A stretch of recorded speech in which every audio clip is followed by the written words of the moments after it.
India ने तो snub कर दिया, हालांकि वो उनकी बड़ी प्रेस्टिजियस पोजीशन है। तो ये उनको कमेंट करना चाहिए था, या कि आप समझते हैं कि वो ऑलरेडी भी उन्होंने कई दफा किए तो होगा, लेकिन इंडिया ने स्ट्रांगली असर्ट किया। खामनेई के बयान पर भारत ने जताया कड़ा विरोध। पहले अपने गिरेबान में झांके ईरान, अल्पसंख्यकों पर टिप्पणी से पहले अपना रिकॉर्ड देखे। इस पे इंडिया के जो फॉरेन ऑफिस है, मिनिस्ट्री ऑफ एक्सटर्नल अफेयर, उन्होंने कहा कि these comments are unacceptable from the supreme leader of Iran. उन्होंने, हमारी मिनिस्ट्री ऑफ एक्सटर्नल अफेयर्स ने बोला कि countries commenting on minorities are advised to look at their own record before making any observations about others. ये एक बहुत strong statement था कि भाई भारत ने बोला भाई साहब पहले अपनी अपनी खोली में झांक के देख लो दूसरों के ऊपर कमेंट करने से पहले, क्योंकि आपकी अपनी हालत इतनी खराब है। मेरे ख्याल में तो ये तवज्जो हटाने वाली बात है। उन्होंने इस तरह की बात की क्योंकि इस वक्त वो खुद बहुत प्रेशर में है। वो हानिया साहब का जो ईरान के अंदर घुस के जो इजराइल ने अटैक किया उसके ऊपर वो खुद उनकी पॉपुलैरिटी अपने उनकी स्टेक पर है, अपने ईरान के अंदर उनके खिलाफ से आवाजें उठ रही हैं। पाकिस्तान को सऊदी अरब और चीन से रोल ओवर चाहिए, लेकिन अभी तक वो भी नहीं मिला है। पाकिस्तान सऊदी अरब से मौखर अदायगियों पर तेल भी हासिल करना चाहता है, उस पर भी कोई खबर नहीं है। सो क्या हम कह सकते हैं कि अब दोस्त मुमालिक ने भी हाथ खींच लिया है हमसे? अमेरिका पाकिस्तान, थोड़े दिन पहले तो अमेरिका ने सैंक्शंस लगाई हैं चाइनीज और पाकिस्तानी कंपनियों के ऊपर। कश्मीर हिंदुस्तान का मुकुट है, हिंदुस्तान का ताज है, इसीलिए अल्टीमेटली। लेकिन उसमें बात यह है कि अगर आप उन्होंने बात की तो चाइना के मुसलमानों की बात करते, रोहिंग्या की भी बात करते थे। हेलो फ्रेंड्स, जय हिंद। हिंदुस्तान स्पेशल में आपका स्वागत है। दोस्तों, भारत ने ईरान के सर्वोच्च धार्मिक नेता अयतोल्ला खamenei के बयान की कड़ी निंदा की है। भारतीय विदेश मंत्रालय ने इस बयान की निंदा करते हुए कहा, हम ईरान के सर्वोच्च नेता की ओर से भारत में अल्पसंख्यक समुदाय के बारे में की गई टिप्पणी का कड़ा विरोध करते हैं।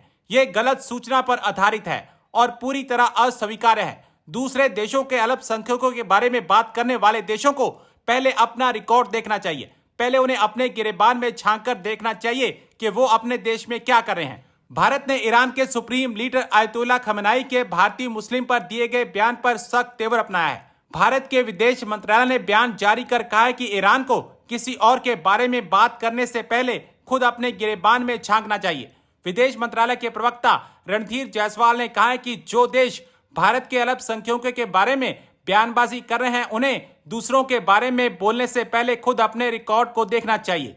ईरान के जो सुप्रीम लीडर हैं, सुप्रीम कमांडर हैं, उनकी सुप्रीम लीडर ऑफ ईरान है, उनकी तरफ से कमेंट्स आए, एक ईमेल ट्वीट आई कि जी जो मुसलमानों के हालात इंडिया, गजा और म्यांमार में ठीक नहीं है, जिस पे इंडिया के जो फॉरेन ऑफिस है, मिनिस्ट्री ऑफ एक्सटर्नल अफेयर, उन्होंने कहा है कि these comments are unacceptable from the supreme leader of Iran. आप क्या देखते हैं, ईरान की क्या पोजीशन है? वो इजराइल से साथ जो चल रहा है, मुस्लिम दुनिया में भी जो चल रहा है, इंडिया को जो वो डिस्कस कर रहे हैं, अमूमन supreme leader of Iran India को डिस्कस नहीं करते, इसकी क्या वजह हो सकती है आपकी नजर में? क्या जो है जो डेवलपमेंट्स हुई हैं मिडल ईस्ट में, उससे वो परेशान है कि उनकी चीजें कंट्रोल में नहीं है? इस्माइल हानिया को कत्ल कर दिया गया, इजराइल कंट्रोल में नहीं है, प्रॉक्सीज कंट्रोल में नहीं है, वेस्टर्न पार्ट जो हैं वो जो गजा के अंदर जो सिचुएशन बनी है वो उसमें कुछ नहीं कर सके, तो अब उन्होंने एक नई डायरेक्शन इंडिया ली है। आप इस स्टेटमेंट को कैसे देखते हैं? और इंडिया ने तो स्नब कर दिया, हालांकि वो उनकी बड़ी प्रेस्टिजियस पोजीशन है। तो ये उनको कमेंट करना चाहिए था, या कि आप समझते हैं कि वो ऑलरेडी भी उन्होंने कई दफा किए तो होगा, लेकिन इंडिया ने स्ट्रांगली असर्ट किया? इसको कैसे देखेंगे आप? मेरे ख्याल में तो ये तवज्जो हटाने वाली बात है। उन्होंने इस तरह की बात की क्योंकि इस वक्त वो खुद बहुत प्रेशर में है। वो हानिया साहब का जो ईरान के अंदर घुस के जो इजराइल ने अटैक किया उसके ऊपर वो खुद उनकी पॉपुलैरिटी अपने उनकी स्टेक पर है, अपने ईरान के अंदर उनके खिलाफ से आवाजें उठ रही हैं। इसीलिए अल्टीमेटली, लेकिन उसमें बात यह है कि अगर आप उन्होंने बात की तो चाइना के मुसलमानों की बात करते, रोहिंग्या की भी बात करते थे। दूसरा चीमा साहब, जो मैं हमेशा ये कहता हूँ कि 2 बिलियन मुसलमान है, वो जहां भी हैं अबतर हालात में, ये सिर्फ अब अगर ये ना कि इंडिया के अंदर उधर फलाने जगह इस जगह, जहां मिडल ईस्ट में देख लें, नो फंडामेंटल राइट्स, कोई हालात नहीं। और 42,000 गाजा के बंदे मारे जा चुके, दुनिया सारी खामोश होकर देख रही, सारी दुनिया खामोश होकर देख रही। तो दर हकीकत सिर्फ अगर एक को बात करना कि इंडिया के मुसलमान, कश्मीर के मुसलमान, लेकिन मुसलमान ये बताएं जहां जहां भी हैं उनके हालात खराब है, और किस वजह से? लीडरशिप के फुकदान की वजह से।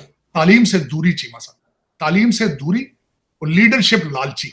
हर इस्लामिक कंट्री की लीडरशिप आप देख लें, लालच, करप्शन से आप लदे बैठे हैं। आप जो जिस मुसलमान का हाथ पड़ रहा है वो पैसे उठा के लंदन भाग रहा है, लंदन। आप गौर करके देख लें, आप गौर इनकी प्रॉपर्टियां देखें। लंदन, इंग्लैंड के अंदर मेरे ख्याल ब्रिटिशों के पास तो प्रॉपर्टी रही वो सारी तो पाकिस्तानी और अरबियों ने ले ली सारी। तो ब्रिटिश तुम सारे भाग भाग के ऑस्ट्रेलिया और कनाडा शिफ्ट हो रहे हैं। हकीकत चीमा साहब, मुसलमान अपने मुल्कों में हैं तब भी जलीलो ख्वार हैं, जो बाहर है वहां भी जलीलो ख्वार हैं। उसकी वजह यह है कि तालीम से दूरी और एक्सट्रीम जो अपना रेडिकलिज्म, और जहां जाना वहां इंटीग्रेट नहीं करना। मैंने अब अमेरिका में रहना है, मैंने जाना कोई यही मरना है, लेकिन यह कि मैं इनके खिलाफ बैड माउथ करता अच्छा नहीं लगता। मुझे चाहिए कि इनके साथ इंटीग्रेट करूं, इनसे कुछ लर्न करने की कोशिश करूं। ज्यादातर हम मुसलमान नफरत में, दूसरे लोगों के, दूसरे मजाहिब के साथ नफरत में उस लेवल तक जा चुके हैं कि हमारे लर्निंग कैपेसिटीज, एबिलिटीज बंद हो चुकी हैं। डॉक्टर साहब ये बताइएगा कि अमेरिका के अंडर सेक्रेटरी ऑफ स्टेट हैं जॉन बेस, वो पाकिस्तान का दौरा कर रहे हैं, और डोनाल्ड लू जो हैं वो इंडिया और बांग्लादेश का दौरा कर रहे हैं। ये अमेरिकन पाकिस्तान में आए हैं, और आपको पता है ना कि डॉक्टर साहब कोई भी सेक्रेटरी ऑफ स्टेट लेवल का बंदा पाकिस्तान नहीं आया। क्या देखते हैं अमेरिका पाकिस्तान? थोड़े दिन पहले तो अमेरिका ने सैंक्शंस लगाई हैं चाइनीज और पाकिस्तानी कंपनियों के ऊपर, आज उनके बंदे आ गए हैं। क्या कोई मैसेजिंग हो रही है कि चाइना से थोड़ा दूर हटें, या क्या आप समझते हैं कि just this is a bilateral relation की कोई के हवाले से डिस्कशन है, या कि वॉर्न करने आए हैं? How do you see this visit? Pakistan ने बाय द वे अमेरिकन जो सैंक्शंस थी उनको पॉलिटिकल सैंक्शंस कहा है कि पॉलिटिकली मोटिवेटेड नहीं। चीमा साहब, इस वक्त 6 लोगों का अमेरिकन जो है उनका एक वफद बांग्लादेश में डॉक्टर यूनुस के साथ भी डायलॉग कर रहे हैं जी। वो भी अपने हालात उसमें, क्योंकि जो हसीना वाजिद ने बार बार एक्यूज किया था कि हमने वो आइलैंड नहीं दिया तो मेरी हुकूमत जो है उसको दे आर उसका मैस स्क्रीन करने के लिए देयर 6 पीपल हाई वर्किंग जो डेलीगेशन है वो इस वक्त बांग्लादेश के अंदर। चीमा साहब, पाकिस्तान के जो पाकिस्तान, मैंने आपको बताया था कि आज अगर आपको 8 बिलियन चाइना दे दे तो आप उधर चले जाएंगे अमेरिकनों को छोड़ के। इन्हें भी पता है सर, ऐसी बात नहीं है कि वो ये समझते हैं कि आप चाइना के पास चले जाएं, या चाइना को पता नहीं कि आप कहाँ जा रहे हैं। बिल्कुल, मैं बल्कि कल परसों एक इंटरव्यू था हना रबानी खर साहबा का, उसमें उन्होंने बड़ी बात की जी कि हम चाइना के साथ हमारे रिलेशनशिप, और चाइना हमारा ऐसा पार्टनर है कि जो कि हमें प्रेशराइज नहीं करता, वो जो डू मोर अमेरिका करता है। लेकिन ये कि इस वक्त अगर आपके हालात देखे जाएं तो आप करप्शन में और गुर्बत में इतने नीचे जा चुके हैं कि लोग, पूरी दुनिया को पता है, आप अपने जियोग्राफिक लोकेशन सिर्फ पैसों के लिए इस्तेमाल कर रहे हैं, बेचते हैं आप अपनी जियोग्राफिक लोकेशन।